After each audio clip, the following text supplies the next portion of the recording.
ہم نے شادیوں کو بہت زیادہ مشکل کر دیا، بہت زیادہ مشکل کر دیا۔ لڑکی کی شادی کرنے کے لیے باپ اپنے سر کے اوپر اس لڑکی کے بوجھ کو ایک پہاڑ کا بوجھ سمجھتا۔ 10-10 لاکھ روپیوں میں بھی آج کل بچی کی مناسب شادی نہیں ہو پا رہی ہے، رشتہ کوئی مناسب نہیں مل پا رہا ہے۔ جو بھی دولہا آتا ہے، جو بھی لڑکے والے آتے ہیں، للچائی ہوئی نظروں سے آتے ہیں۔ لڑکی کے گھر میں جو کچھ ہے وہ سب مل جائے، کپڑا بھی ملے، گاڑی بھی ملے، کیش بھی ملے، سونا بھی ملے، حتیٰ کہ انڈر ویئر کو بھی چھوڑنے کے لیے تیار نہیں۔ معمولی معمولی چیز سے لے کر بڑی سی بڑی چیز کا بھی مطالبہ کرتے۔ کتنی شرم کی بات ہے! کیا یہ لڑکا اپاہج ہے؟ کما نہیں سکتا آپ کا لڑکا، نوکری نہیں کر سکتا، محنت نہیں کر سکتا، لنگڑا ہے، لولا ہے، کانا ہے، بہرا ہے یا بھکاری ہے؟ بچیوں کی شادیاں رکنے کی اہم وجہ جہیز ہے، جہیز۔ یہ جہیز جو لڑکے والے لے رہے ہیں، یہ جہیز ان کے پیٹ میں جہنم کی آگ ہے۔ لڑکیوں پر ظلم کر کے جو جہیز لیا جا رہا ہے، جو جوڑا لڑکا پہن رہا ہے، وہ جہنم کا کپڑا پہن رہا ہے۔ ہزاروں لڑکیوں کی شادیاں صرف جہیز کی وجہ سے رکی ہوئی ہیں۔ جو بھی دولہا آتا ہے منہ کھول کر کے آتا ہے کہ ادھر سے مجھے 5 لاکھ مل جائے، چلانے کے لیے گاڑی مل جائے اور کوئی پلاٹ میرے نام پر ہو جائے۔ اور لڑکی والے بھی بیچارے مجبور، 3 لڑکیاں گھر کے اندر ہیں۔ پہلی لڑکی کو اگر 5 لاکھ دے کر کے نکاح کیا، اب دوسری لڑکی کا رشتہ جب آتا ہے تو وہ بھی 5 لاکھ کا مطالبہ کرتے ہیں۔ تیسری لڑکی کا نکاح کا وقت آتا ہے، وہ بھی 5 لاکھ کا مطالبہ کرتے ہیں۔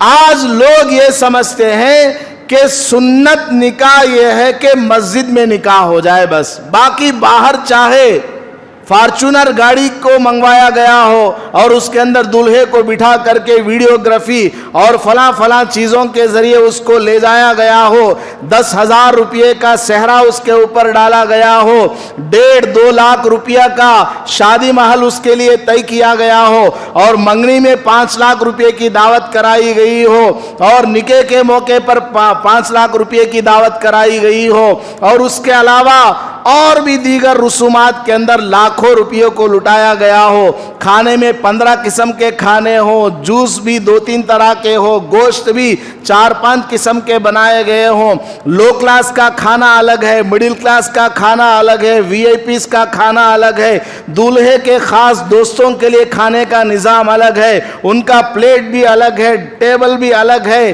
یہ سب جتنے بھی انتظامات ہیں، چاہے اس میں لاکھوں روپیہ خرچ کر دو، مسجد میں اگر نکاح ہو گیا تو لوگ کیا بولتے ہیں؟ ہمارے بچے کا سنت کے حساب سے نکاح ہوا۔ کہاں سنت کے حساب سے نکاح ہوا ہے؟ سنت کا نکاح وہ ہے، حضور اکرم صلی اللہ علیہ وسلم نے ارشاد فرمایا، وہ نکاح سب سے زیادہ برکت والا ہے جس میں کم سے کم خرچہ کیا گیا ہو، کم سے کم خرچہ۔ اور آپ کو ایک بات بتاؤں، شاید آپ یقین نہیں کریں گے، آپ یقین اس لیے نہیں کریں گے کہ میری غلطی ہے، مولوی کی غلطی ہے، علماء کی غلطی ہے کہ آپ کو وہ باتیں نہیں بتائی گئی، مسجد کے ذمہ داروں کی غلطی ہے کہ انہوں نے مولوی صاحب کو دین کی صحیح بات بیان کرنے سے روک دیا، پابندی لگا دی۔ حضرت تمہیں ہمارے مسجد میں امام رہنا گا تو شراب کے بارے میں بولنا نہیں، جہیز کے بارے میں بولنا نہیں، سود کے بارے میں بولنا نہیں، فلاں رسم کے بارے میں بولنا نہیں۔ ایسا رہا تو تمہیں امام رہو، ورنہ نہیں۔ ہو رہا کہ نہیں ہو رہا ہے؟ یا تو ذمہ داروں کی طرف سے جبر ہے، ان کی طرف سے اعتراضات ہیں، یا خود مولوی کے اندر کمی ہے کہ وہ بیان نہیں کرتا۔ تو بہرحال میں یہ کہہ رہا تھا، شاید آپ کو یقین نہ ہو، ایک بات کہتا ہوں، نکاح کے اندر لڑکی والوں کی طرف سے کھانے کی دعوت شریعت میں ہے ہی نہیں۔ اور ایک بار سنیے گا، نکاح کے موقع پر لڑکی والوں کی طرف سے دعوت کا انتظام ہونا لڑکی والوں پر واجب ہے ہی نہیں، وہ تو لڑکے کی ذمہ داری ہے، دولہے والوں کی ذمہ داری ہے، دولہے والوں کے ذمہ ہے کہ وہ بچی کا نکاح پڑھوا کر کے لڑکی کو لے کر اپنے گھر آئے اور صبح ہونے کے بعد، رات گزارنے کے بعد اگلے دن ولیمہ کر کے خرچ کریں۔ ولیمے کی دعوت شریعت نے بتائی ہے، نکاح کی کوئی دعوت اسلام نے بتائی ہے ہی نہیں۔ یہ تو غیروں کے طرف سے آیا ہوا کلچر ہے، یہ تو غیروں کے طرف سے آیا ہوا طریقہ ہے کہ ہم نے نکاح کے موقع پر لڑکی اور اس کے گھر والوں کے ذمے لگایا۔ ہمارے آدمیاں 400 آتی، کھانا ایک دم فرسٹ کلاس رہنا، پان بیڑا بھی دینا۔ ایک جگہ میں گیا نکاح کے لیے، پان بیڑا نہ دینے پر نکاح کو کینسل کرنے تک آ گئے تھے۔ 50 سال پہلے کی بات نہیں بول رہا ہوں، 2-3 سال پہلے کی بات بول رہا ہوں۔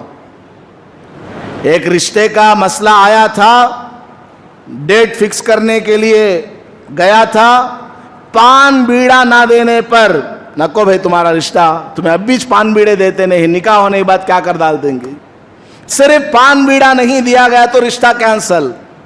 ایسا یہ زمانہ ہے، لوگ اس قدر جہالت کی زندگی گزار رہے ہیں۔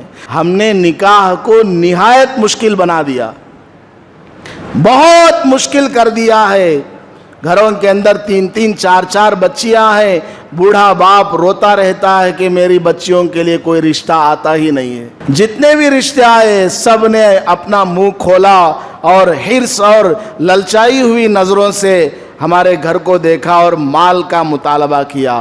حالانکہ لڑکی کے اندر کوئی کمی نہیں، حسن و جمال میں بھی ٹھیک ہے، پڑھائی لکھائی کے اعتبار سے بھی ٹھیک ہے، خاندان بھی ٹھیک ہے، نمازی بھی ہے، پرہیزگاری بھی ہے، قرآن شریف پڑھنا بھی جانتی ہے، پردے والی بھی ہے، سب کچھ ہے، لیکن جہیز دینے کے لیے نہیں۔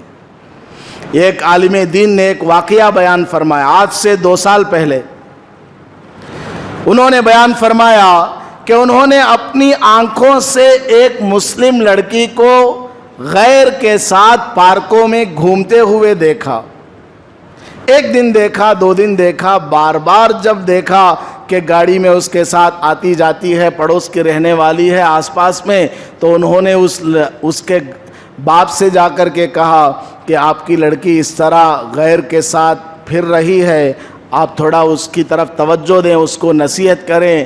تو بوڑھا باپ کہتا ہے میں کیا کروں، مجبور ہوں، میں اس لڑکی کی شادی کے لیے 4-5 سال سے کوشش کر رہا ہوں، کئی رشتے آئے، 50-100 رشتے آئے، سب نے آ کر کے اتنے جہیز کا مطالبہ کیا کہ میں اس کا انتظام نہیں کر پا رہا ہوں۔ بچوں کو کھلانے پلانے کا نظم میرے پاس ہے، جہیز کا میرے پاس کوئی انتظام نہیں ہے۔ اب بچی کی عمر بھی اتنی زیادہ ہو گئی ہے، کب تک بچی بھی انتظار کرے گی، اس لیے وہ بچی غیر کے ساتھ گھوم رہی ہے، رشتہ قائم کر رہی ہے اور ہم اس کو روک نہیں پا رہے۔ ایسے واقعات ہم لوگ اپنی آنکھوں سے دیکھ رہے ہیں۔ اور وہ لڑکی غیر کے ساتھ تعلق کیوں کر رہی ہے؟ وہ اس لیے کر رہی ہے کہ کوئی مسلمان نوجوان اس کو ہاتھ بٹانے کے لیے تیار نہیں، جو بھی رشتہ آتا ہے وہ جہیز مانگتا ہے۔ دوسری طرف ہمارے نوجوان بڑے جوشیلے، سوشل میڈیا پر کوئی فوٹو آ جائے کہ ایک مسلمان بہن غیر مسلم کے ساتھ جا رہی ہے،